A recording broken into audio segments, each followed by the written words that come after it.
Welcome to the Retro Adam podcast. I'm here in Rossland, BC with my good friend Andreas. He's been playing video games his entire life, PC gaming, retro gaming, and a lot of indie gaming, which is what we're going to be diving into today.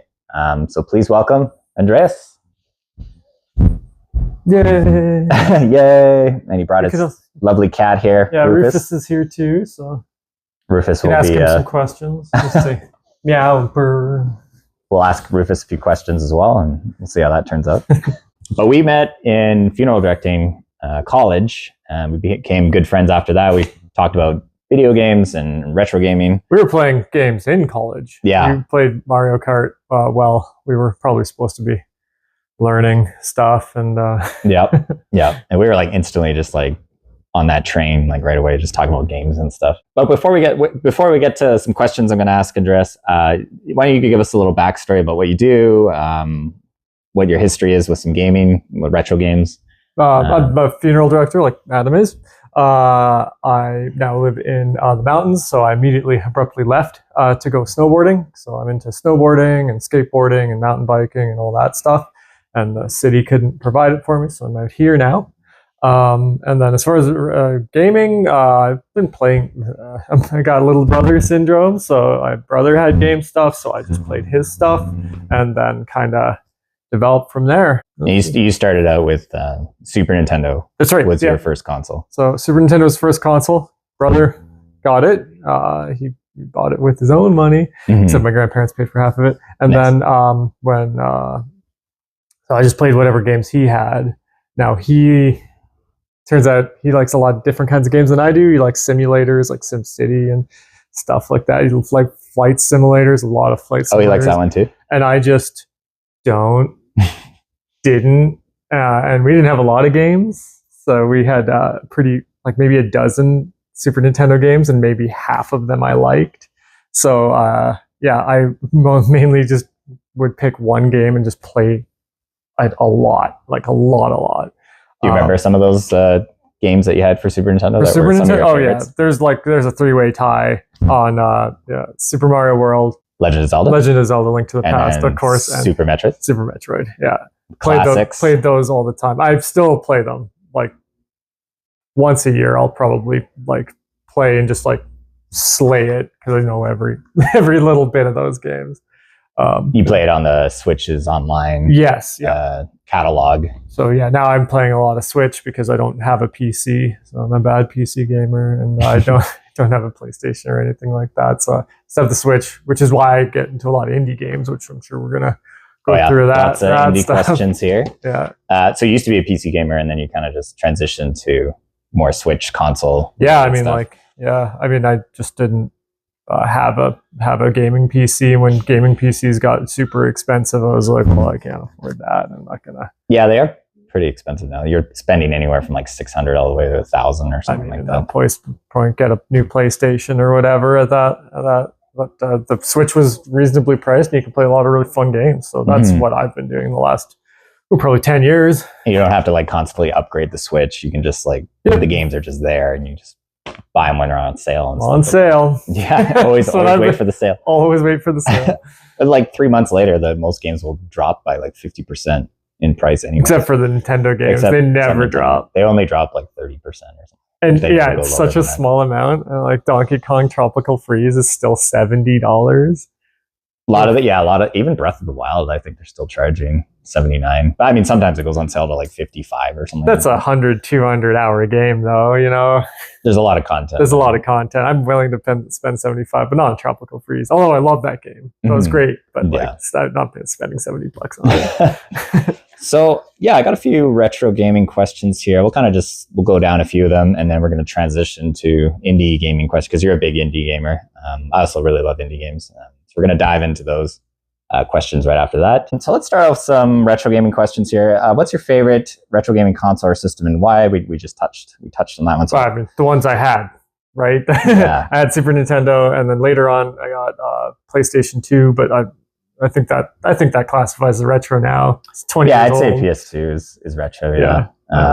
Anything like PS3 and up, I guess, is pretty new. I mean, like, I guess it comes down to definition. Like when discs started getting involved, is that like pre-retro or because like PS1 is still, I think, retro to me. and that was like one of the first disc ones. Yeah. Dreamcast. And there's Dreamcast. Yeah. I consider Dreamcast retro too. Yeah, I would too. But okay, PlayStation 2, and then PC gaming was the other one. Yeah, and PC. Yeah. So back then you had a bunch Pentium of more, 133. and that's how you played like Baldur's Gate and Diablo 2. Yeah, Diablo 2, Baldur's Gate, Ultima Icewind Dale. Online, Icewind Dale, yeah, all those those RPGs. And you had that for like what kind of years were when you were playing those games? I suppose was that, like, late 90s or I something? suppose if you want to go into like chronological order, it'd be like SNES, then PC gaming, and then PlayStation 2. And then I was in university and it was all PlayStation stuff. And then So that was like the only PC gaming period for you. And then you jumped to PS2. Yeah, You weren't really into the PC gaming after that. Yeah, a little. And that's kind of what got me into indie gaming later on. Because then it was just, I had a really crappy computer, and I just couldn't play AAA titles on PC. So I just started, this one I can do. And those old PCs are great for indie games as well, because you don't need exactly. you don't need a heavy duty machine to run those games. Like you can just, most of those old games, they'd run on like a potato, which is great. Yeah, I love a potato game. Just have a potato with some cords coming out. There we go. I can play Shovel Knight. Hook up Steam to your potato. Which retro game do you think has kind of aged the best in terms of gameplay and graphics? If anything comes to mind. Super Metroid. Super Metroid. I think, like, it's funny because now indie gaming, they're kind of trying to copy the old style, and like they just did whatever they could. But that game's graphics were rad. It was really dark. And the music too. The music, yeah. I mean, the combination of everything. But and that game's just so much fun and exploring. I remember when I was a kid, when I discovered something new, like got the hook shot or whatever. I remember that feeling of what it felt like to like get something new, and I was like, oh, I can open all these doors now.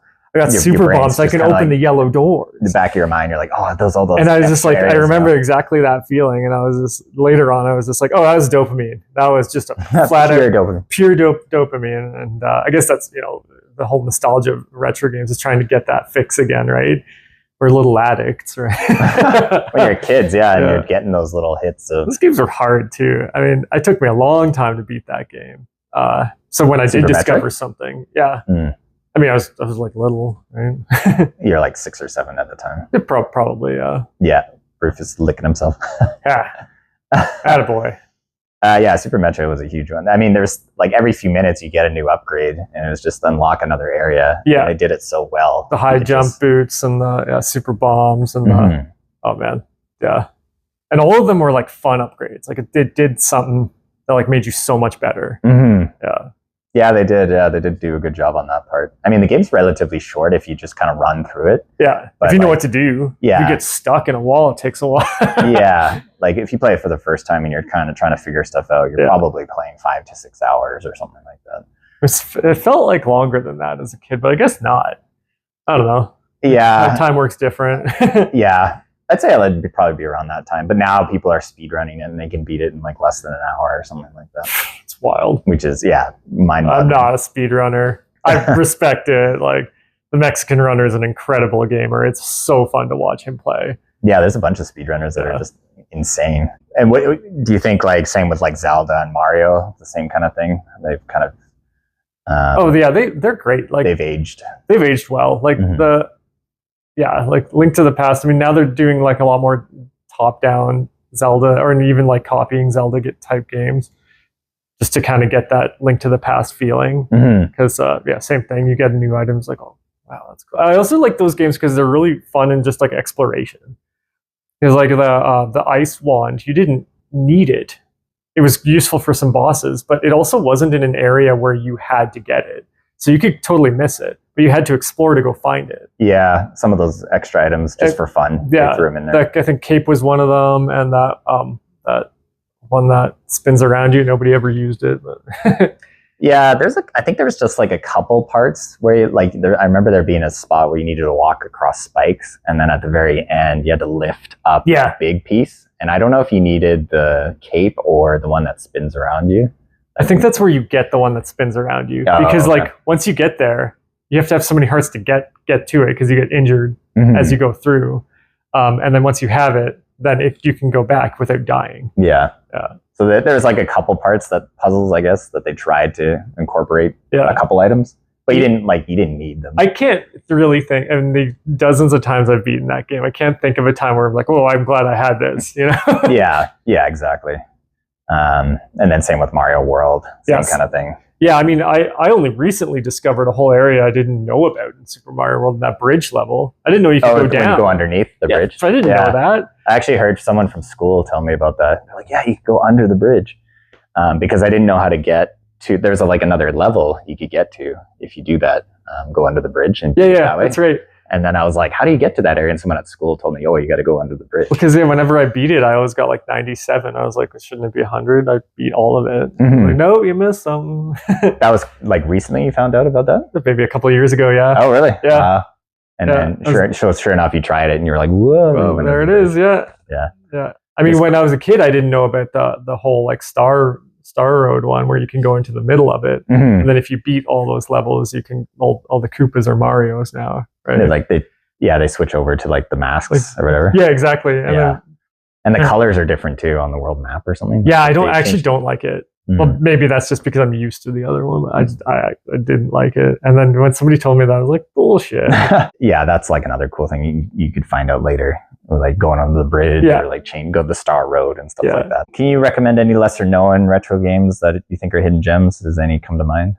I'm not a great like resource for stuff like that because I had so few games and I was part of the generation of rentals. We didn't have a game store in our town and folks didn't have a lot of money, or at least like money for games. We didn't buy too many of them. We just rented, and it's hard to like when you go to the rental shop and you get Final Fantasy 3 or 5 or whatever it's supposed to be. So you go to the rental store quite often? Yeah, I mean, whenever we rented movies, right? But I wouldn't say it was often. So I didn't I basically had the dozen or so games that I had, and then the 3 most popular Super Nintendo games are the ones that that everyone knows. So those are the ones I recommend. But I got injured, and somebody gave me a Sega Genesis, and there was just a plain shooting game. You know, the 2D beep beep beep. Like bullet hell. They call them shmups. Shmups. Yeah. But it wasn't up. It was like sideways. I think even like the side ones, even the side ones and the up shooting ones, I think they're both considered shmup. Oh, it's okay. Well, it's a shmup then. Yeah. Shmup, Schmideways. That's kind of like Gradius or like what's the other one? Life Force. Or I don't remember the name of it, but I played a lot. Like so, I had all the like Sonics or whatever, but for some reason, I just played that shmup. Played the crap out of it, but I don't remember what it was. And that one might have been Thunder Force. Yeah, I think that was it. Yeah. It had a number behind it. I don't remember which number it was. Oh yeah, because I think there's like 4 or something like that. But Genesis had quite a few different shmups. Yeah. It's a funny word. But yeah, that was cool. I mean, maybe for PC gaming. Oh, you know, it was a fun one that I don't think I talked to anybody who played it. It was one of the Legacy of Kain ones. It was a top-down Legacy of Kain. Oh, is that Blood Omen? Blood Omen, I think, was for PlayStation 2, wasn't it? Oh, maybe. Yeah. No, it wasn't Dark Omen. Was it like one of the older Legacy of Kain games? It was an old one. Was it like the top? Yeah, it was. Yeah. It might have been Blood Omen. I don't know. But yeah, I remember buying that one because I had a Pentium 133, and at that time, Pentium 166 was required for most games. So yeah, it was that. I also played Ultima Online, which was like the first MMORPG. Again, it's a little brother thing. That was one of the big ones, right? Ultima. It was the first one. One of the first ones, or was it the first one? I don't know if it was the first one. I know that there was a couple other ones, but that was hey, the entire thing's online. It's all social. It was hard. I think it caused a little bit of post-traumatic stress because players could kill you if you went there in the wilds, and then there was somebody stronger than you, just murder you. But I don't recommend Ultima Online. Constant anxiety. Constant anxiety. Yeah. Also, you had to make money, and you could lose everything so easily. Did you like lose experience if you died too? No, there wasn't. Well, it was just skills, but you wouldn't lose skills. You always had them. You just lost 20 hours of Oh, no, just 20 of shit that you accumulated. Yeah, and you didn't play like World of Warcraft or anything. No, I by that time I had been done with it because I played that and I played EverQuest. EverQuest, that was another one. And then World of Warcraft, like took all of the like mistakes that those games made and like perfected it. But by that time, I was like, I know what these games are. I know how much time you sink into them. So I wasn't interested. Yeah, I would have been though. Like, had I caught that later on, I would have played a lot of World of Warcraft. Yeah, I mean, it's still going strong too, I think. I'd be more interested in playing it now, but I mean, I have less time now. So yeah, you're more like Switch gaming. Yeah, I mean, because then I don't have a lot of folks to play with out here in the mountains. So yeah, I play a lot of games to myself anyway. That's just how I prefer it anyway. And then, do you prefer playing retro games on original hardware or through like emulate? Like, I don't think you have a lot of emulation. I just don't right? Like. It's just practical to me. I just don't have access to the original hardware. I got one of those like little mini SNESes, and then the Switch just gives you all the Super Nintendo games for free. So, or for the online thing, which is $20 a year. That's totally worth it. Yeah. So you still have your little Super Nintendo thing too. I still have it. Yeah. It's not really useful to me now. It was top selling console at that year, which is wild. And then PlayStation tried it, and then their emulations were really bad. Oh yeah. So like people didn't like it. Oh man, that was too bad. A bunch of the other companies came out with their own little mini version. There's like the little Commodore 64, the little. Oh, they have a Commodore 64 one. Yeah, it's like a tiny little one. Play Apple Cider Spider. And then like Atari as well did one. And there's the little Nintendo as well. Yeah. I think they were thinking of doing an N64 as well, but then. I mean, you're just printing money if you do an N64 one. Like, why not? And then I think they stopped though because then the Switch Online was getting like more popular. If Switch Online was around at the time that I bought that little mini SNES, I wouldn't have bought it, right? So, yeah. Have you ever collected like retro gaming memorabilia or merchandise? And if so, what would be your most prized possession? Okay, so I know you're going to ask this question, so I did bring it, but I don't collect a lot of stuff because I used to move around a lot, so it just wasn't practical for me to collect retro gaming stuff. But I do buy and sell things, like I buy instruments and skis and snowboards and stuff, like things I know are the value of, and I sell them. So I do know a little bit of the value of retro gaming stuff, so occasionally do buy them to sell them again. But that's, I'm not collecting. Oh, so you do some like buy and sell. Yeah, video game loosely. You saw like a little bit of like I got an N64 for a really good deal, so I was just like, well, I might give it to somebody as a gift or something like that. But it's a sweet deal, so why not? So I do a little bit of that, but I don't collect too much stuff. But I did grab the Ultima Online map. Nice. This is like pretty much the only retro game memorabilia I have. It's a little beat up, but this is the map that they gave you when you bought the game. It's cloth. It's not like paper or nothing. You can see they're all. Is this the PC version? Yeah, this is PC. Oh, okay. So all the letters are in runes, which are just like equivalent to our regular letters. And we wrote down the names of all the places. So you can see the really faded, like Britain and Destard and wherever. And then they only did the cities and the dungeons. Yeah, there's Destard. That's where all the dragons were. Yeah, so I grabbed that, and I still use it. I found it at my parents' house a couple of years ago, and I was like, oh, that's still around. I'm taking it. So it's pretty beat up. I remember we had it right by the computer, so we'd know where we are. It didn't matter, because you only went to Britain anyway. Yeah. But in this game, you could get so lost. I remember around here, this is good for hunting rats, Ratman, but then you had to go all the way around, and this was kind of dangerous zone. This is where you did all your mining. But like the wilds, anywhere in the wilds, especially around the main cities, oh man, you get PK'd pretty hard. Jeez. Yeah. And what year was this then? This is like 91, 92 or something? No, it would have been it was the internet game, right? So probably 95. 95, yeah. Yeah. Cool. Little piece of history there. Still a piece of history of the like 5 people. And it's got like the little stain on there. Yeah. So yeah, you have to put that like on your wall or something like that. Yeah. No, it's in the room. It's in a specialty. That's why it's all beat up. And then are there any retro games you feel have been overlooked or underrated by mainstream audiences? I guess anything that comes to mind. Retro games. I say for computer games, I would love to play Might and Magic again. I think that would be super fun. I think I played 6 and 8. Yeah. Yeah, those games were fun. Like they were the most forgiving in the world. But yeah, like 6, 7, and 8 ran on the Doom engine, so they were pretty similar gameplay style. And I liked how you could like dress your guys with the pieces of armor, and like the weapons and stuff. Yeah, and then like you have to make your choice of your guys right away in the beginning of the game. You don't even know how it works yet. Oh yeah, so they don't really explain anything. They don't explain anything, and so they're just like, oh man, I wish I would have just done all necromancers, right? Because they're the most powerful in the end. Was that an 8? That was 6. Oh, that was 6. But I remember I had because when 6 came out, it was a big deal, I guess. And then you could either buy 6 on its own, or you could buy 1, 2, 6. Oh, that's so right, one disc package. was 1 to 5, and then 6 was the other disc. And 1 to 5 isn't really worth your time, really. Yeah, the old ones, they were like. I mean, even 6 was clunky and weird. Like you put some, you put some like effort in making it a little bit easier on you, and then those games would be like top notch. Because the old style, it would be like click, like when you moved, it'd like click. Oh man, you remember that old style? Nightmare.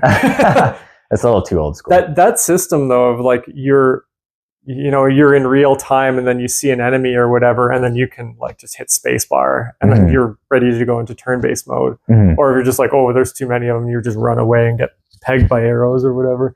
Oh, that's kind of smart. Like, yeah, like getting the bow skill was like key at the beginning, so that you could just keep shooting. For Baldur's Gate as well. I mean, Baldur's Gate and Baldur's Gate 2 I played a lot of, and I wouldn't say that they're underrated or looked over, but they were hard. Like you had to know how to play them. I remember I was playing Diablo before I played Baldur's Gate, and I just didn't understand. I was like, why? What? It takes so long to level up. Oh, you played Diablo first, then? Yeah, I played Diablo, and then like I got Baldur's Gate, and I was like, the difference. The difference was so huge that I just didn't understand it. I did the same thing in PlayStation 2. I had a Red Dead Revolver. So that's just like bang, bang, bang, bang, bang, bang, bang. And then I played, Hitman. And then I didn't understand why I was losing when I was just killing everyone around me. I was like, oh, it's a stealth game. Didn't know that. Hitman, that's actually a series I haven't played yet. Is that kind of like Metal Gear, where you're kind of like sneaking around? I didn't play Metal Gear, but I assume it's similar. Oh, you haven't played Metal Gear? Ooh, I know. Well, I was in the PlayStation guy. Yeah. That's another series. I mean, I think they have like the HD collection or something on the Switch as well, so it might be something worth looking into. Yeah. And then a few more retro gaming questions here, and then we're going to switch over to indie games. What kind of retro games do you think have influenced modern game design and culture? Or how do you think it's retro gaming has influenced modern games? I think that like modern games take like kind of the best stuff from retro games. Well, this is when they do it well. They take the best stuff and then they just like maximize that thing. So like DuckTales had the Pogo. The Pogo, yeah. The DuckTales Pogo was like, it's so simple. But then the Shovel Knight Pogo was great. And then the Hollow Knight Pogo was like a huge part of that game. So you take that retro aspect and then you just maximize how well it can be utilized. So, and all the people who are making games now grew up on those old games. Yeah. So they knew the nightmare parts of games, like they knew all the crappy games, what didn't work. The unfairness of retro games sometimes. Yeah. And then they took what worked back then, because they knew what games were the best. And then they took those mechanics and... Yeah, I think that, I mean... Because it's hard to start completely new. I guess like Breath of the Wild did a pretty good job of like, hey, we're going to redo this whole thing. It's like, okay, rad. They took aspects of other games, but they started new. But that's so hard. Where you take the stuff that works and then you go with it, right? That's what Nintendo does quite well. Is they'll take their existing franchises and then they'll kind of put a new twist on it every few years or every like console. The new Metroid was rad. And they took a lot of the stuff from Super Metroid and from the other Metroid games and just like. It's like, oh, this is the stuff you like? Yeah, let's do that. Same with Tropical Freeze. I thought they did a great job of taking all the good stuff of the Donkey Kong games. Donkey Kong, Tropical Freeze, taking the stuff of the Donkey Kong games. It's like they created an indie game based off of their huge IP, right? Yeah. And that was a different studio too. That was Retro Studios. Oh, really? Compared to Rare. Yeah, because Rare, I believe, was bought by Xbox. They took them. Oh, wow. So it wasn't even the same company that did Tropical Freeze. So not even stealing from themselves. Yeah. They were allowed to like incorporate, I guess, the ideas that Rare came up with. And then kind of put a new twist on it. Well, it was smart, like, because that was a really fun game. Apart from the whole $70 thing, that wasn't. That's Nintendo. So that's Nintendo. I think the new Zelda was like $89 as well. For it'd be worth it though. I mean, I haven't played the new Zelda. You haven't? I know. It's so good. It's so good. Tears of the Kingdom, right? Tears of the Kingdom. Yeah. Oh my god. No. And people are asking, hey, have you played it yet? I was like, no. And I started playing Immortal Phoenix Rising, which is the clone off that, which I think it's pretty fun. I heard it was pretty good. Yeah. You've just played a little bit so far. I played the first zone. I'm not sure if I'm going to keep going. I mean, it's pretty similar, right? Gameplay wise. Yeah. They like flat out copy pasted Breath of the Wild. Yeah, they copy pasted Breath of the Wild. I think some parts they even did a little bit better. I don't know. Cut me on that. The comments are just because they simplified it, right? Like the cooking aspect of Breath of the Wild was just like, I just don't want to have to deal with this. I don't want to have to combine all these possible. I don't like crafting in games. I don't think it's that fun. Like too time consuming. Yeah, or like you have to go and research what's the best bananas. By the way, research everything. Best bananas. Everything's bananas. Like okay, you start playing Breath of the Wild, and you got to figure out cooking bananas all the way. Just do bananas. They're the best. When I did cooking in Tears of the Kingdom, I was just same kind of thing. I just didn't want to research it. I just threw whatever into the pot and saw what came. Yeah, and I'd be like, all right, this is what's coming with me on the adventure. On the adventure, yeah. There you go. Throw a bunch of random stuff in the pot. I liked how Immortal Phoenix Rising took like, okay, this part is only for health. This part is only for your weapons. This part is only for your stamina. So like when you find that stuff, you know that you're upgrading that specific thing. Mm-hmm. So you're just like, oh, good, I needed health. Like, get my ass kicked out there. Yeah. So I like that part where it's just like the central zone is just like, this is what you upgrade, and you upgrade it like specifically to that thing as opposed to choosing where you're going to go. Mm-hmm. I know that gives you a lot more like agency on how you want to create your characters. But I just like in that game's just potato chips, right? Mm-hmm. Like you're just cruising around for a good time as opposed to like maximizing your character. Yeah, getting the best of everything. But maybe that's just for me. I don't want to hear people say it was way better. Like sometimes you don't need steak. You just need a bag of chips. Yeah. Sometimes you just want some junk food, right? Yeah, that's right. What's your most memorable experience or achievement while playing a retro game? Experience, I'd go back to that Super Metroid, like, that dopamine hit of finding something, be like, oh, this changes everything. So like beating Mother Brain or something at the end. I mean, the Mother Brain fight is so good. Even now, I get so stoked on the Mother Brain fight. Spoilers, like the powers you get at the end of it, and it's just like, oh, it's on, bitch! Like love that. I played through Super Metroid with my youngest son Axel, and the part where Kraid starts bursting out. Out of the ground. You first fight Kraid like kind of just the top part. Yeah, right. It's just the head. It's so much bigger. Yeah, then he starts busting out through the ground, and then Axel's like, "Oh my god, what's happening?" He started freaking out because he's like, "Dad, help me!" And then it started busting. And Kraid's like the first fight too. Like it's the first one, and it's hard. Yeah. That was a pretty great, memorable boss fight. Yeah. Him just like busting out of the ground. Out of the ground. So cool. And you have to like hop up, but he keeps knocking you down again. Mm-hmm. Yeah. Yeah. And then you lose your missiles because it's so early in the game, and then you have to charge up. Oh, then charge. You can shoot him in the eye so he opens his mouth and then charge up into Like that fight's so much fun. The Ridley fight was so hard that I didn't know how to beat that. I don't know the name of it, but the one that swoops down. Oh, that's I found out something new about that I never known about. Is it the you charge into the wall and you just kill him? I just found that out like a couple weeks ago. I didn't know you could do that. And I spent so long trying to beat him with missiles and didn't know that you could do that. Oh, did you ever did you find out about it later and then you tried it out and worked? I had beaten it like a couple of times before through the missiles, but I always knew when that fight came on, I was like, oh, this is going to suck. And you needed that area because you needed the spin ball or whatever it was that made you go up. Yeah. Oh, the space jump or something. The jump. Yeah. So I think how that trick works is like you break one of the electronic pieces on the side of the wall, and then when he grabs you, you use your grappling hook and attach it to that piece. And it damages you, but it damages him more. Yeah, and it just like insta kills the boss pretty much. Yeah. I never knew that. That was really cool. I think somebody at school told me that. Because I was try this thing. I was having trouble with it. I was like, oh, this fight sucks. Like I just want to continue in the game. I don't want to do this fight anymore. Yeah. I just died dozens of times, and and then it's like, no, you can just hook into the wall. Yeah, no, it wasn't school. That was it. Wasn't Nintendo Power. Forget that. You don't need Nintendo Power. You just need friends at school. And then another thing I didn't know about that game recently was, did you know each missile has its own like little power that you can shoot? So like the missile, the super missile, the bomb, they have like little powers. Like what kind of powers? Like unique powers that you can charge up and then shoot them. And it does like a cool little... Whoa! Yeah, I didn't know you could do that either. Beat that game a dozen times and had no idea. Yeah, if you go back, each one has its own like unique power that you can shoot out. Huh. Yeah. So the super bombs too, and like super bomb, super missile, and the regular missile each have their own unique little power. The other one was grappling hook, and then that. I'm not sure if the grappling hook grappling had hook probably wouldn't have it, and same with the last ability you had was the one that lets you find out the secrets. Mm.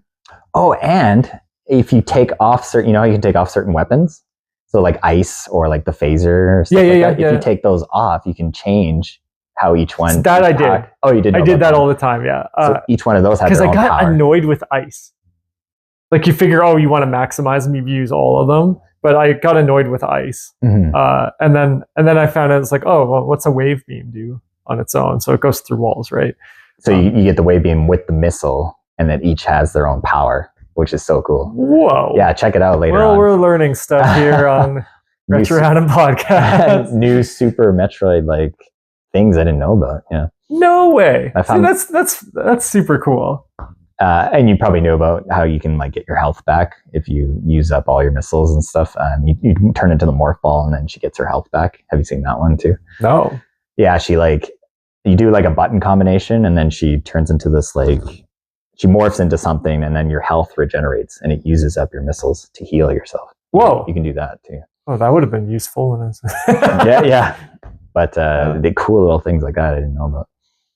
As far as achievements, you're asking about achievements. I beat both expansions to Baldur's Gate and Baldur's Gate 2. The Baldur's Gate 2 expansion is very hard. The last part is a nightmare. I had to kind of cheese it and use Wish so to get all my health and stuff back. But it's not one fight; it's like 5. And like you shell out all your spells right in the beginning, right? So but I did beat it. Took a summer. Took a whole summer. Because I knew it was going to be hard, so I kind of like made a crew as powerful as I could with using the in-game characters. I didn't want to just maximize it by creating 10 Kensais or whatever, or 5 Kensais in my team. But I did with the original characters, so I don't remember any of the characters' names, but anyway, so I did beat that. And so far I haven't met anybody who's done it. Nice. But I don't think I've met too many people who love that. Have played so much of that game. Got the Ring of Gax too. That was hard. Yeah, there's a demi-lich you had to beat on that. Those are your Baldur's Gate achievements. 2, yeah. Baldur's Gate 2. I like Baldur's Gate 2 more. I know that there's division between the community. I haven't played Baldur's Gate 3 I think you can get it on the Switch too. But those are so hard. You have to play it on the controller. It's so tricky on the controller. I tried Divinity Original Sin on the Switch, and I was heard like, that game's pretty good too. Yeah. I hear it is great, and I was like, as a Baldur's Gate fan, I think that'd be perfect. But then I tried it on the Switch, and I was like, I need a mouse for this. There's no way I can do this without it. And did you play the newest one as well, the Baldur's Gate 3? No, yet. Don't have a computer, right? Oh yeah, don't have a gaming PC. PlayStation 5 has it too. I mean, maybe the Switch 2 will have it. I could see that. Maybe. I'm in no hurry to play it. You just pick it up when it's like $20 or something. I got OG Baldur's Gate status. I don't need to prove myself. That game's been getting crazy reviews. I know. Did it get Game of the Year? It did. It did. It got Game of the Year. A Baldur's Gate game got Game of the Year. That's so wild. You might have to check it out. I have to play it. I know I have to play it, but as you'll find out in the indie gaming section of questions, I'm in no hurry. Yeah, you got lots of time. Yeah. So we're going to change gears here. We're going to switch over to indie game questions. So let's start off with what was your first indie game that you ever played, and how did it impact you? So this was probably when we were in Mortuary College, because that was the kind of the drought of gaming that I had at the time, because I had a PC, but I wasn't a gaming PC, so I couldn't play a lot of games, and Switch wasn't out yet, and I didn't have any systems or anything. So I just like wanted to play a game, so I played Shovel Knight, and I had a great time. I loved like the like, again, simplicity. It's kind of like going back into the old games. But totally reminds me of like Mega Man or something, or exactly. DuckTales, or like Mega Man, DuckTales, like that's super fun. And then I didn't play the additional ones. So the DLCs. The DLCs, yeah. I know that there's 3. I started with Plague Knight because I figured, well, I'll just go in order. But I had some things stop me from doing it, and then life and work and Mortuary College came on again, so I just stopped. But then I was just like, oh yeah, that's right, this gaming can be fun again. Doesn't have to be, retro gaming can be super hard, and yeah, definitely. Even Shovel Knight, it was quite difficult in certain spots. I remember there was one part in Shovel Knight I did have to look up. It's when it's some like you have to go through these tunnels. And you have to, I don't know, whatever. It was hard. I had to look it up. And then I was like, all right, you weren't able to do that with retro games. You just had to know, or like suffer. So yeah, something I liked that Shovel Knight did was they had those checkpoints. And if you, like, throughout the level, there'd be like 4 checkpoints, those little glowing balls or whatever that you'd hit.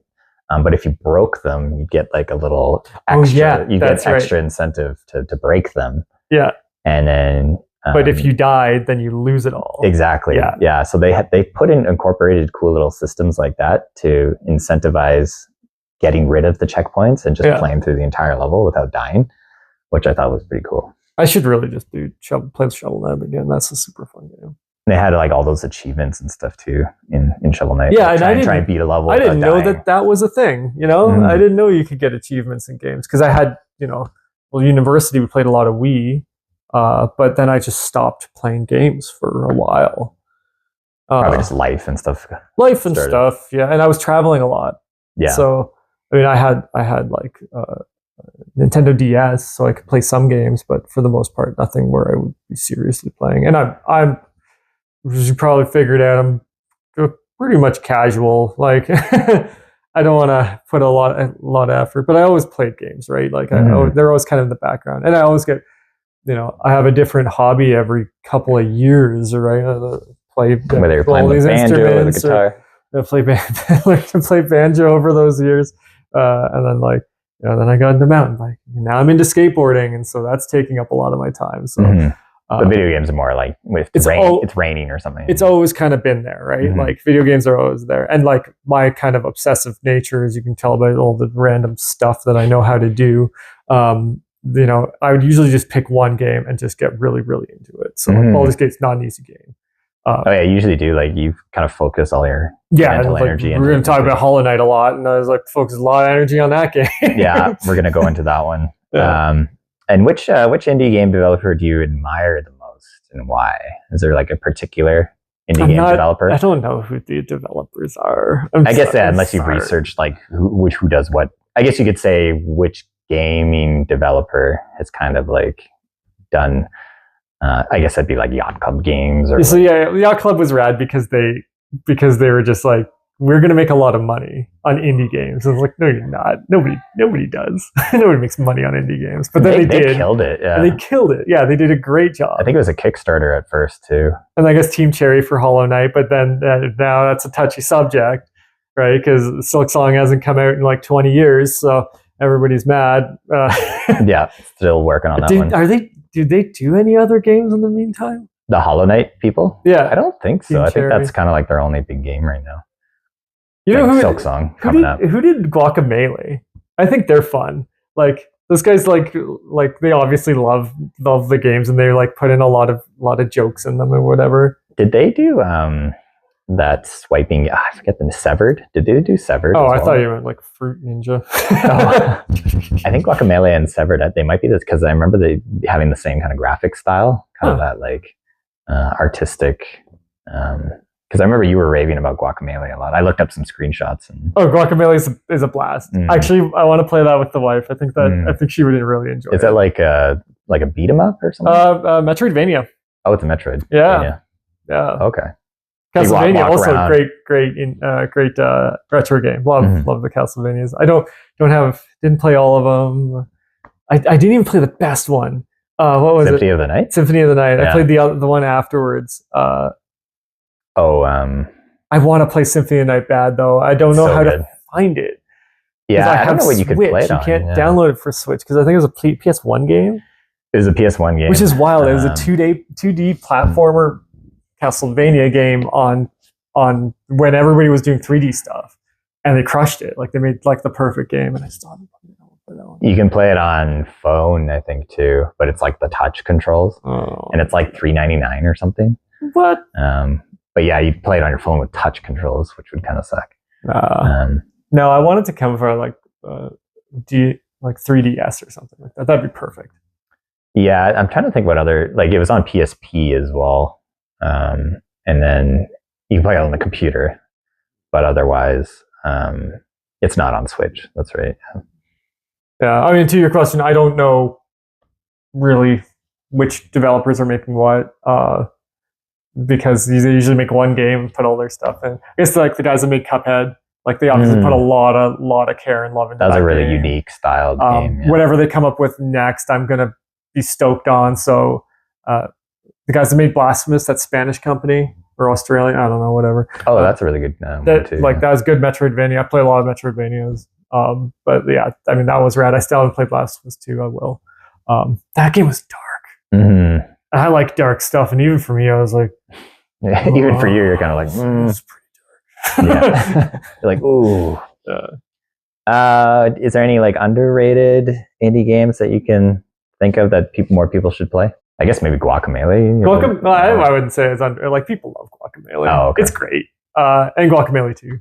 I haven't heard too many people talk about Children of Morta. That game was super fun. I still play it like quite often, like just as like a, I'll go through a round of the roguelike part of it. Yeah, it's kind of like a roguelike. It's kind of Diablo a little bit. The first part's is like a story mode, and then you get all the characters and whatever, and then you have to work your way through it.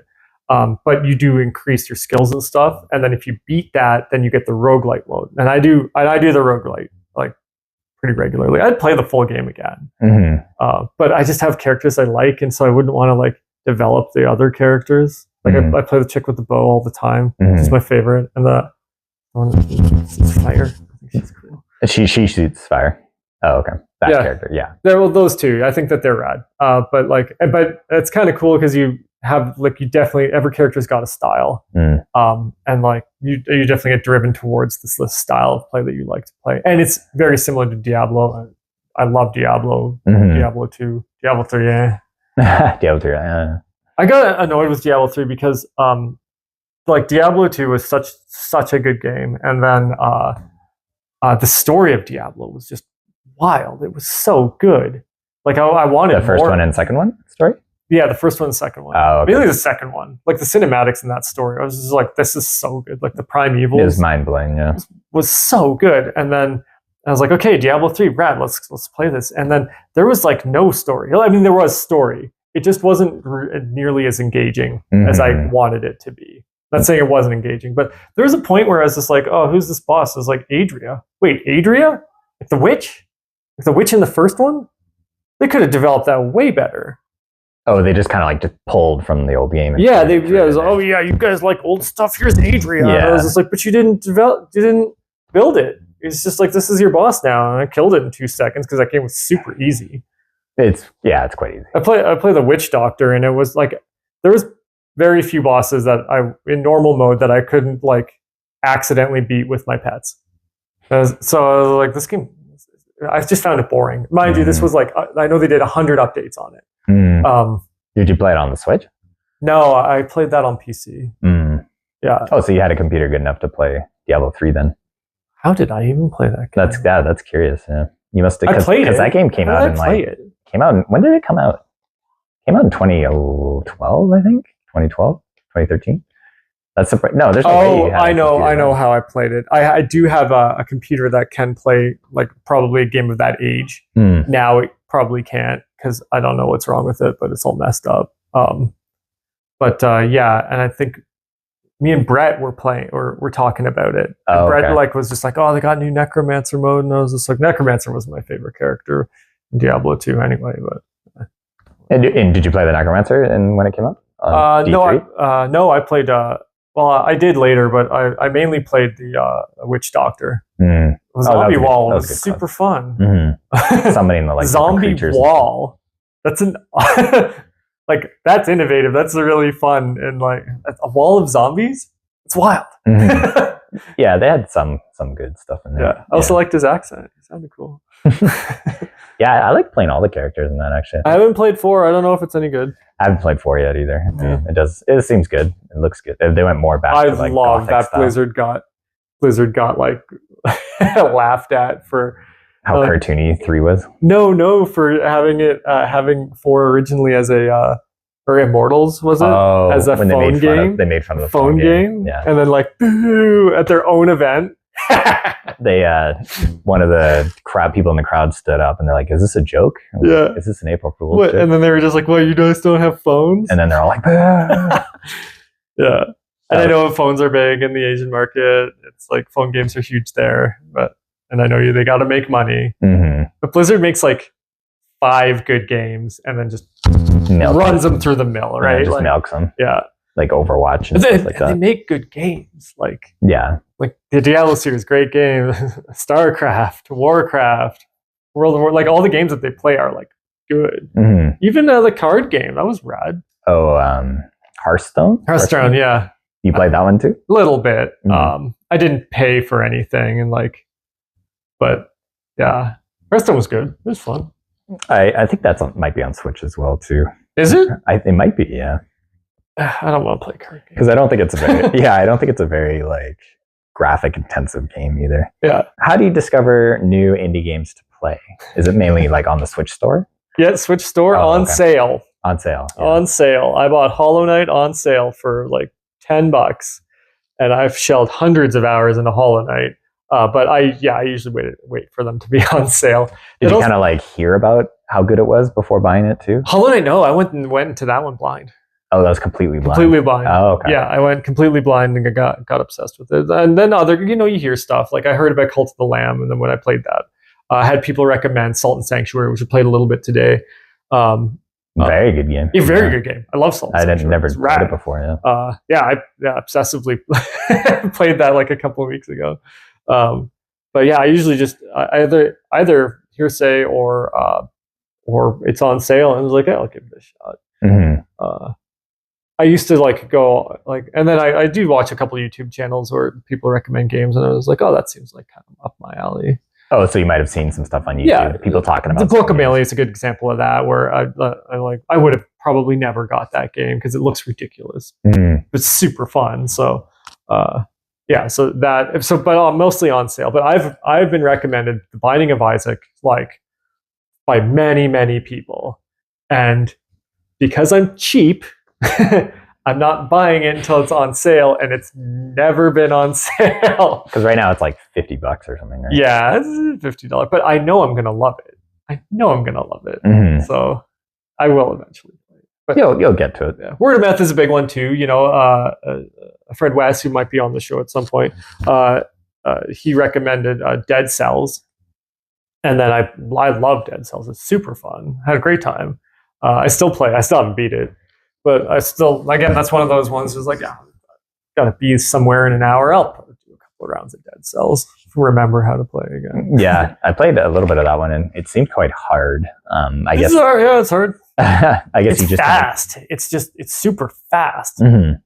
yeah, you gotta smoke some crack before playing that game, or else. Because there's a lot of like power ups in that one too, and you die in it like and all the time. You get better. You just kind of one of those games where you keep dying, you get better. And you find stuff, and then you can put in to get new items and stuff. So I basically got all of the like useful items. I think because I've gotten far, and there's the DLCs, but I haven't even beaten the game yet. I'm gonna buy the DLCs. They have a Castlevania one though. I was just about to mention this, the Castlevania one, and I might just get that because I love Castlevania, and I think that combination would be so perfect if it's done well. Which I can't imagine they're going to do it poorly. The guys that designed Dead Cells did a great job. Yeah, that one. I've seen some videos on it. It looks very, very cool. Yeah. And then, can you describe a unique gameplay mechanic from an indie game that stood out for you? As simple as it sounds, the healing mechanic in Hollow Knight. And I know people are just like the pogo mechanic in Hollow Knight. No, the healing mechanic. I don't see it in too many games, and it's so smart because like you get hit all the time by just random stuff, and getting hit like the screen kind of cracks, right? Like you're breaking down, but you can heal anytime you want as long as you've hit enough enemies. But it takes time to heal. It takes a second. That is a really cool mechanic, yeah. Like hitting other enemies to power up. Yeah. And then you get the more soul containers, right? So that you can do it more. But the fact that it takes a second means you have to plan it. So in the regular game, it's just useful. But in the boss part, it's strategy. Like you have to know the bosses well enough to know when you can heal or to take the risk to heal. And sometimes you take the risk and you lose. A lot of the time you take the risk and you lose. You're like, I'm going for it. And then you're going for it and then you get whacked. And then there's like a charm that allows you to heal faster. That's cool. There's like a little I use that a lot in the Coliseum of Fools. So you don't have to wait as long to quickly heal. Especially in Coliseum because you get hit a lot in the Coliseum. There's no way you can go through that. But that healing mechanic was smart, and I can't even think of another game. I'm sure they put in the comments if there's another game that uses a healing mechanic like that. But I think that was rad, and the pogo mechanic was rad. That was super fun. But I think that like modern indie gaming, they take those like really smart mechanics from old games, and then they put them in the new ones, and it just makes a lot of sense. Put a new twist on it. Yeah. Oh, I guess Salt and Sanctuary uses that mechanic because you have the things. Is it the same thing? Like you hit somebody and then the potions refill? No. Like that part of the mechanic isn't there, but that it takes a second. Like you need to strategize during a boss fight when you're going to swig of. Not quite as well, I think, as it's done in Hollow Knight, but like smart. Yeah. And then at the same vein, all the Dark Souls games do that too. They have like the Estus flasks. Yeah, and it's like those games are punishing, right? Like you take your Estus at the wrong time. Well, now you're dead. But you wanted to heal, now you're dead. And in Dark Souls, like, yeah, you can die in like 2 hits, like if you're not careful. I gave her a shot. I wasn't in a good headspace to play the game, so I stopped. And then I take in ski bums every year, right? So one of the guys that came in, he's a big Dark Souls, the whole series, played them all, beat them all. Very good gamer. And I was watching him play, and I was just like, oh, there's a lot to this game. There's a lot more than I thought of. And did you play that new Elden Ring too? Like I haven't played any of them. I have the first one. I gave her a shot, and then Oh yeah, I guess you wouldn't be able to play it on the Switch. Yeah. And that's like another big, like they kind of a huge open world. I would love to play it, but I just am not in a position. Plus, there's just tons of fun indie games for me to play. I can play Binding of Isaac. Oh no, for sure. If I ever throw down and buy it. And then, what indie game has the best story or narrative in your opinion? If you can think of a very indie game, yeah. I guess story's not like a big part of the indie game world as opposed to the the AAA titles. Like if you go to AAA titles, the story of like Witcher 3 is like I guess all the Witchers, but I didn't play the first 2. I'm not gonna pretend like I did. But yeah, like the Witcher 3 story is so good. Yeah, they did do. Really and every decision you make like affects the story. And then at the end of the game, I got the worst ending because I just wanted to help. I wanted to be a good guy. I didn't want to. And then I got bit in the ass for it. And then that game you had, like, you make a decision. I'm just thinking about it. It's like, was that right? I mean, there's so Did many I do the right options. thing? Yeah. I want to try and help. It's like that. There's one where like these villagers are all going to hang this one guy, and I was like, well, I can't allow that. No, leave him alone, bullies. Then go and slay all these villagers, and later on you run into him, and now he's a slaver. And I was like, well, I should have just let him kill that guy. Yeah, he was a. So now I got to kill this guy again. You ended up killing him. Like, oh man, you just can't win. So do you run into him on like the road or something? Yeah, it's just okay. like some random encounter. Oh, okay. And then you're like, nope, nope, not on my watch. Yeah, and it was like, oh, these elves went and killed a bunch of people, and I was like, well, I'm gonna go kill all of them. And I was like, oh, maybe they had a reason for doing that. Well, they're dead now, so what do I do? Yeah. I remember at the end of that game, you have to save, or not save, but you have to recruit a bunch of people to help you at the very end. I think I had like 3 or 4 of them. I didn't get them all. That was the one that bothered me. Was like whether I'm going to go with my friend or like a person in a position of political power. And it was a tough call. And I was like, some of those decisions, they're pretty big. I know that's not indie game. I know it's a AAA title. It was like, it's a big game, but that game's story was just wild. So good. Witcher 3 being, definitely one of the best AAA games I've played in a long time. Yeah, it's the best. It got Game of the Year, deserved it. It deserved it for like 3 years. I think it was like, when it came out in 2014, I think, too. It sold like 20 million copies or something like that. You can play it on Switch, so I can play And you can play it on Switch. Oh man, I would have been pretty antsy had I not been able to play that on Switch. Yeah, I'm glad they were able to port it over. Yeah. I know that was a lot of work too, so... And did it run okay on Yeah, Switch? it ran just fine. That's good enough for me. Like graphics were probably down a bit, but still ran pretty good. What do I know, right? The Diablo 2 story, awesome story, super good. Loved it. So engaged into that story. RPGs have really good stories, and I know you're a big JRPG guy, which I'm not, but you are. Yeah. So like, what's the best JRPG story? I like Final Fantasy. Yeah. I like Final Fantasy 3. I guess 3 here is 6 in Japan. Yeah, that one had a fun, like with Kefka and stuff. Chrono Trigger story and Chrono Trigger. That's another really good one. Wild story, so good. Those are probably 2 of the best. That story was so engaging, and like all the characters, usually there's a couple throwaway characters in a game like that, especially a game of that size, but like all of them, I was like interested in knowing what's going on. In Chrono Trigger? Chrono Trigger, yeah. Each of them had their own like little backstories. And stuff like and that. The backstories were all interesting. Yeah. I think did we already do this one? How do you feel indie games have compared to AAA titles in terms of creativity and innovation? Did we do that one? I mean, we talked about it already. Oh, okay. About like, they take the good stuff. Yeah. Okay. And then put it in there. I mean, because it's hard to be completely innovative, right? Like you have to take stuff from other games in order to make it work. The AAA titles, they just need to. They got to be big. They got to be huge. They got to be impressive. Graphics have to be perfect. Best sound. You can't have any mistakes. Like there's so much riding on the line. Yeah, there's a lot on the line. They put a lot of money. There's a million lines of code in The Witcher. Like, yeah, wow. It's incredible. You got to pay a lot of programmers for that. Yeah. As opposed to like, what is it? 3 people who did Hollow Knight. One dude did Celeste. One dude did Celeste. I think so. Whoa. It might have been. And I love Celeste. Like, he might have hired a little bit of help, but I think he did most of the work. The person who did Celeste. Stardew Valley, I think, was one guy. Stardew Valley was one person too. Yeah. So like, putting a lot of time and effort into your project to make it the way that you want it, as opposed to putting a lot of people's time and effort into one project and hoping people like it. Big difference between like what goes on there. So like I play a game like Gris. Like Gris is a game that's designed to be relaxing, right? There's a lot of time and effort put into by the very few people who ran that runs it. I actually don't know the history of it, so correct me if I'm wrong.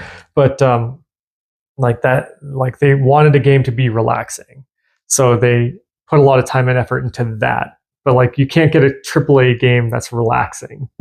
Like it's not going to work. You need to holy. Yeah, exactly. What's your favorite indie game soundtrack, and why does it resonate with you? Oh man, that's such a good question. Actually, Shovel Knight had a really good soundtrack. Soundtrack. I like Oh that one a man, lot. yeah, and like they really catered to the old school gamers on the Shovel Knight soundtrack. Yeah, that was great. Oh, another good one was what's that ninja game? Messenger. The Messenger. Yeah, I know you really like that game. That had a good soundtrack because you're a big Ninja Gaiden guy too, right? Yeah. Yeah. I didn't beat it. I'm sorry, Adam. I didn't beat it. Blasphemy. I didn't like the backtracking in it Mm. because like once you get from 8-bit to 16-bit, you can go back and forth between the worlds, and then I had to backtrack through everything, and then I just got tired. Like, we're not sure where, like, wasn't sure where to go, and then like, yeah, but yeah, that had a really good soundtrack too. But we could do a whole thing on this, and we might in the future just do one on just soundtracks because I'm a music guy, and yeah, like, I think that the most work for the biggest payoff on soundtrack was Cuphead. Cuphead soundtrack is excellent. I play it while I'm cleaning the house. But it's so smart because not only is it like that style of music that like perfectly goes with the style of art and the style of play, but it also like it's not boring. It never gets boring. You figure you're playing like old school jazz, and you would get sick of it after a while, and you just don't get sick of it because they were smart about it. They, I think they had, because you have a big orchestra, right? Like you got 16-piece band in there, maybe more. Yeah. And then like the trumpet player has a solo, but it's not there every time you play that level, right? So, and then sometimes you might hear a clarinet solo. So the soundtrack is actually different every time you play it. And it's something you wouldn't notice because that game's pretty intense, but it's there. And look, maybe the back of your mind or maybe the musical part of your brain figures it out. But yeah, I think that soundtrack is like perfect. So it kind of like shifts between different instruments. Yeah, and even I think when you play certain levels over and over again. Well, because it's a boss game, right? Like you're playing the same levels over and over again. The Flower soundtrack, that like salsa song, so rad. The one with the casino one with the frogs. Oh, that's a good one. Cool. Yeah. The boxing frogs. Even like all the levels have such a unique soundtrack that goes with the game overall aesthetic and also the original boss's aesthetic. And then just like, I mean, how are you going to get a 16-piece band to, like that's tight music. And somebody's been in big bands before. It's a lot of work to get everyone together and to get everything so perfect. So that's rad. I love the Hollow Knight soundtrack. I listen to it while I'm working sometimes. The Mantis Lords theme of the Hollow Knight soundtrack is great. That's the Hornet theme of that boss fight's super cool. And then like even the background music for Deep Nest is so scary because there's not a lot of music. It's just like dark and scary in there. And by that time you're just like Babe in the Woods. It's so dark in there. So like even that, I like the Hades soundtrack. Yeah, Hades is it's a good one. Yeah. It's like, that's more of a pump up, right? What else? Celeste soundtrack's so good. Yeah. Yeah. And then if you go out of indie games, like again, Chrono Trigger soundtrack, such good Super Metroid soundtrack. Legend of Zelda. All the classic games. Castlevania's music. Yeah. So many. So hey, we might do a soundtrack one day because I'm a big music guy and would love to do. It'd be fun to just kind of go through a whole bunch of different soundtracks and just talk about them. And it's wild. Like even the Super Mario theme song that was designed that every beat of the song also correlated with how Mario moved. So when he jumped, it was on the beat every time. And that song's got a weird time signature to it. I think. Is this the original Mario on original Mario? Oh, okay. Yeah. So yeah, it went to the beat. So every time you jump on a Koopa, then it would be to the beat. Every time you jumped up, it would be to the beat. Oh, okay. So it has its own rhythm to it. And like for a game that's what 1985, 85, I think. Yeah. like it's as old as I am. Where they thought that far into it. That's rad.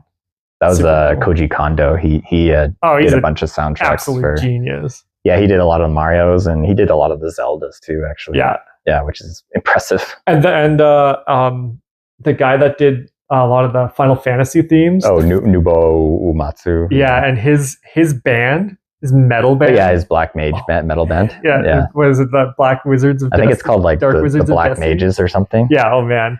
Rad. I heard some of those. So cool. Yeah. Very cool. It's basically like rock themed versions of his songs. Oh yeah. Yeah. It was really awesome. And he's an old man, right? Yeah. Just rock. And he was self-taught too. He like when he started out, he just taught himself how to make music and stuff, which is mind blowing because he came up with like symphonies later on like the Super Nintendo and stuff like that. So it's insane. That's insane. Yeah, I just couldn't believe he was able to do that. Oh, and that thing I was trying to remember that I was going to tell you is there was Celeste. Yeah, it was like a single person that made that, Stardew Valley. And then there was another game that was like Axiom Verge. Axiom Verge was one dude. He did the music and the game. Axiom Verge had good music too. Yeah. I played that not too long after Hollow Knight, and I was like, it's not Hollow Knight. Sorry. I don't like to compare games beside each other, but they do affect each other, right? And Axiom Verge was more like Metroid kind of style. Yeah. I love Super Metroid, and I love the Castlevania games. And I mean, I'm bordering on having played every Castle or Metroidvania game on the Switch at this point. Every new one, anyway, all the indie ones. What's that one that's supposed to be coming out with it's got a Plague Doctor on it, and it was supposed to be like, you know, what we were waiting for while Hollow Knight or while Silksong came out. Oh, that looked really good too. Yeah, I forget the name of that. That's a different developer though. Yeah. But I mean, hey, copy things. Yeah. Copy things of good games because I'll play them. It looked really good. Yeah. I'm looking at you, developer we don't know the name of a game that we don't remember. I remember we saw a trailer for that. Yeah, you showed it to me, and I was just like, really good. Sick. Let's play right now. We got to look up that one because I don't know what the release date on that one is. On the comments, put it in there. Nerds, figure it out. It basically, it has like the Plague Doctor, and then you have different weapons, and they have guns in it, and that one looked super fun, but still not out. So and that one's kind of in limbo right now too. So I just got a couple more questions here, and then that'll pretty much wrap it up. Have you ever supported a game through crowdfunding, like Kickstarter? Or what's that other Indiegogo? I think is the other one. Never. Oh, I haven't. I don't think I have either. Actually. I'm late in that. You haven't. I don't think I have actually. Yeah. I think there was a couple times I was like really close, but then you hear horror stories of developers who just kind of like disappear with the money. So I think that was kind of what scared me about it. Yeah, I mean, I haven't in any of my interests, like in board games or whatever. I haven't crowdfunded anything, but for video games, I have an excuse, even though I'm sorry, guys. As an indie lover, I have not supported any of your games, but apart from buying them when they're out. Thanks for making them. It's usually Kickstarter, I think, is like the big one that keeping it up, keeping going. Even that other kind of Castlevania inspired game, Bloodstained. I think that was through. Oh yeah, Kickstarter. You know what? I wasn't a big fan. As much as I love Castlevania games, I don't know. It was a little wasn't weird. Doing it. And that was like what the original guy that made. That was he was one of the main developers of it. His name's like IGA or something. Yeah, I even bought like a special edition with some maps and pictures and all that stuff. I was like, oh, it's like artwork. Oh, you got the special edition. I mean, I bought it from some dude and off of Facebook Marketplace. Yeah. But I was just like, well, why is he giving this up? This guy looks like a huge gamer. Like, why is he giving up, you know? It's like, oh, right, because the game's okay, you know? I can think, I'd say that's a AA title, but like, you know, they put a lot of work into it. I do like the fact that, you know, the backers got like portraits of themselves in there, and there's a cat portrait. And I like cats. So. Some cool stuff like that. I played it originally, and then I same as you, I was kind of like on the fence about it. And when I went back to it, if you subscribe on PlayStation 5, they give you like access to a bunch of games. So I went back to it and I played it again, and it seemed much better the second time I went through it. I would say give it another chance. Give another screen. I think you have it on your Switch too. I do, yeah, I do have it. I would say go back to it and check it out. Okay, yeah, I'll give it a shot. Give it another go. Yeah. If I'm waiting for another Metroidvania game to come out, I'll play it. Might be the same for you. Might be better the second time you go through. Yeah, maybe. And then last question is, what upcoming indie game are you most excited about and why? And we think we know the answer to this. Yeah, I think everybody knows the answer. I think this is everybody's. Yeah, especially for the Metroidvania fans of the world. It's Silksong. And it's not coming out, guys. I'm sorry. It's never coming. Never coming. I mean, it's okay. So I'm not too concerned about it. The reason being is, as you can tell, I'm really late in the game on all of the games. I wait for the tides to come down before I start buying games and getting into them. Silksong is the only one. I told my wife this. Is just like, when that game comes out, as soon as it's out, you're not going to see me for at least 2 weeks. Like, that's all I'm going to do for a while. And she's playing Hollow Knight. Oh, nice. Yeah, she got to the Watcher Nights, and when she left, she was just like, I don't get to play Hollow Knight anymore. I was like, this is so good. Yeah. You love this game. But yeah, and the reason I don't really care that much is because I've been burned before, so I'm just going to be patiently waiting, as opposed to what's happening now in the community of like Skrongs going on. People just screaming. The community's gotten pretty putrid. The Reddit Silksong is like a pretty like they're all pretty angry. Unhealthy environment to be in. People are just screaming for this game. But when I was in high school, this is a million years ago, I was reading the Game of Thrones books. And the third book came out when I started reading them. So I was like, oh, these are pretty good books. This is great. The third book's out. So, the third book, in my opinion, was the best one. Maybe that's just nostalgia or whatever. But, and so I was like, oh, when's the fourth book going to come out? And I waited years for that to happen. And so this was before the show came out by like a number of years already. So I was already like, then the fourth book came out and it wasn't very good. Right. So, and I had to reread the first three because I forgot what happened. And then the same thing happened with the fifth book. So I am already very comfortable in living in like, when's the next thing coming out, and being like, it's fine. It'll come out or it won't. I'm okay with that. You've kind of mastered the art of patience and patience. And then when the show came out, I was just like, oh, rad. I hope it's good. And then it was really good. And then everybody, even the non-nerds, were watching it. And I was just like, oh, and they're going to get these poor people. The world's going to get burned by this because, oh, when's the next book coming out? It's like, it's not. It's not coming. So in my mind, Silksong's never coming out. Because if it does, it's a bonus, right? But don't set your expectations too high. So yeah, I've been burned by medias that I like. So I don't, yeah. So don't worry about it. I'm not worrying about it. But yeah, everybody's looking for Silksong. They announced that, like, what was it, 5 or 6 years ago? Yeah. Because Hollow Knight came out in, I think we looked it up, it was 2017. Yeah. And then Silksong was announced in must have been 2019 or something. Mm-hmm. It was going to be for Switch, I think. It was. So it's been. Oh, I imagine it would be a Steam game. It'll be on Steam and Switch, and the usual crowd. Yeah. But yeah, like we've been waiting how long now? 5 years or something like that.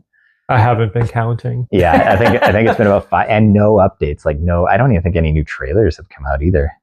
I think it's just been the one trailer. Right now, the Reddit is a bunch of dudes just pretending like something's happening, and it's not. It's not happening. There's this not happening. Coming out. Team Cherry have stolen all of your crowdfunded money and are living in space. Was that a crowdfunded game too? Probably. Silksong? I assume it has been. Maybe I'm just bitter. But yeah, no, it'll be fun. That's going to be a huge. I was pretty excited when Blasphemous 2 came out and they just dropped like randomly, and I haven't even played it.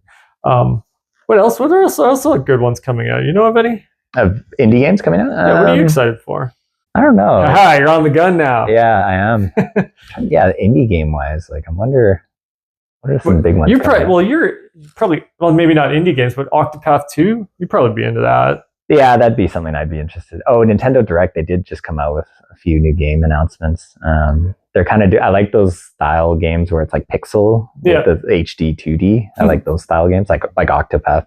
Yeah. They're coming out with the Dragon Quest 1, 2, and 3. Right. With that style. Yeah. I'm excited for that. Metroid Prime 4 is coming out. That was the first person shooter one, right? Yeah. That came out on the GameCube. The Metroid Prime community. Welcome to the Silksong community. They're very happy. They have a lot of putrefaction in that one too. They've been waiting a long time for that. But that got announced back in 2017. Didn't they drop it? The trailer, No, they dropped the project. Oh yeah, they did. And then Bandai people were pissed. Yeah, it was Bandai Namco. I didn't play Prime. I'm sorry. They said it wasn't up to their standards, so they restarted. Which with you got to respect them for that, right? Mm. Like as much as you want the thing, you don't want the bad thing. Like again, like fantasy books, right? Like people were super mad about Patrick Rothfuss. His third book's not out yet, right? And people are mad at him, and it was just like, it's not to his standards. He's the writer. He's making the thing you like, and if he doesn't like it, you're not going to like it either. Mm-hmm. Probably. I guess some people maybe he's wrong. Probably not. That's fine. That's a good guy. I think some people are worried that like if you criticize your stuff too much, then it's never going to come out. So like some people over criticize. You're an artist, right? Like you're going to be critical of your own work. Mm-hmm. But it's your work. It's theirs, not yours. Not yet. Not until it's out in the world, right? And then it's only partially yours. And don't just bring it out just because. Yeah. Like then it's not going to be. I'm in that philosophy, but I understand why people want to love something, right? You just want to love this thing. And maybe your expectations are super high. Maybe that's the problem with Silksong, right? Because people's expectations are now through the roof of that how game it's is like be. Way up here. Yeah, people are expecting it to be good, and maybe they just they bit off more than they can chew. It's a small company, right? It's 3 dudes. One dude just does music. Yeah. They're going to be like, how do we excel this to a point of like reaching those expectations? Like if it would have come out 5 years ago and it wasn't that good, it would have been fine. But now it hasn't come out for 5 years and people are expecting it to be great. And their DLCs were great. Like that's the thing. They shelled out 3 DLCs, all of them great. All of them also trolling their audience. Like it's just like, it's a pretty hard game, but I beat it and blah, blah, blah. Oh, I beat it in Steel Soul mode. And I was like, okay, let's give you a new boss. Oh, and that's harder than all the other bosses. Yeah. And not only that, you have to beat him 10 times and he gets stronger every time. It's like, yeah, I beat that too. It's like, all right, here's another boss. It's even harder than the first boss. And they just kept adding more to it. Yeah. Maybe that's what they're doing with Silksong. It's going to have this like super boss. All right, fine. You can beat that too?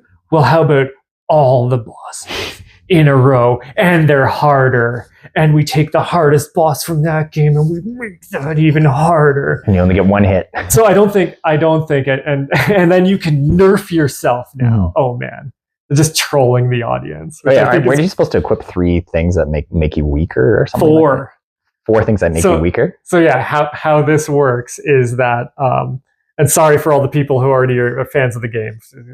You already know all this. But they have the boss rush mode is you play a bunch of different ones. And first it's the easier bosses, then they get harder and harder and harder. But for every single one, you can nerf yourself. So either your nail isn't as powerful, you get you get limited magic, which also means you can't heal. You get what are the other 2? You get no charms, so all your buffs don't work. So a lot of people depend on their buffs. And then what's the other one? You get limited masks, so you only get so many hits. So you can nerf yourself, and then you can get a couple like minor benefits from that. Oh, pardon me. You get some minor benefits from that, but you can also do all of them at the same time. So you're a baby. You're a baby against all these bosses. And so if you beat all these modes in just regular way, then you get to the last one, which is every single boss they have an easier and harder version of it where you can practice. And so they do the harder version on some select bosses, and then they're all in a row. Oh my God.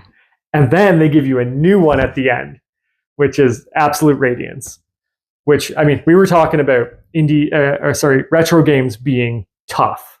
Like retro games are tough. Battletoads is tough but unfair. Mhm. I think indie games are tough but fair, except Except for this one. except for this one. Except for Absolute Radiance, which is tough and unfair. They were just doing that just for the super hardcore people, right? Yeah. Yeah. I don't think anyone else could do it. I still haven't beaten it. Sorry, guys. I've been playing a lot of Hollow Knight, and I still haven't beat. Kyle beat it. He did it? He did it. Oh my god. Well, it was COVID, and he took him 2 months of solid practice, and he did it on PC, which I'm not sure if is easier or not. But he did it. Wow. And it's like, sorry, That's quite a It's an achievement. quite an I wish I achievement, could say I did it. Mhm. Friends, I didn't do it. I'll do it one day, but I think I might have to divorce my wife to do that. So one day you'll one get day, it. one day, you'll get it. the day we get divorced, that's how I'm going to get over it. I'm going to punish myself by beating the entire pantheon of. And how many bosses in a row is it? I don't know, 30. Oh my god. But like at that point, you've already fought all those bosses so often Yeah. that like you just slay them. And if you die, you go all the way to the beginning. Oh my god, that is crazy. And there's one in there, again, Hollow Knight fans are already knowing this is Markoth, where they make a harder version of him where there's no floor. So it's already kind of an annoying boss, but it's not hard, but there's no floor. And you really have to choose how you get in there. And that was the point where I stopped because I would just get to Markoth and then die. I was like, well, that was a fun 40 minutes. And that's not even the last one. That's not even the fifth last one. There's 4 more after that. Yeah. That are already hard bosses that you already have to train your ass off to go and take them on. Oh my God. You'd have to just have the patience of Man, I alienated my friends because of that game. They got annoyed because all I did was play, and they lived in this house.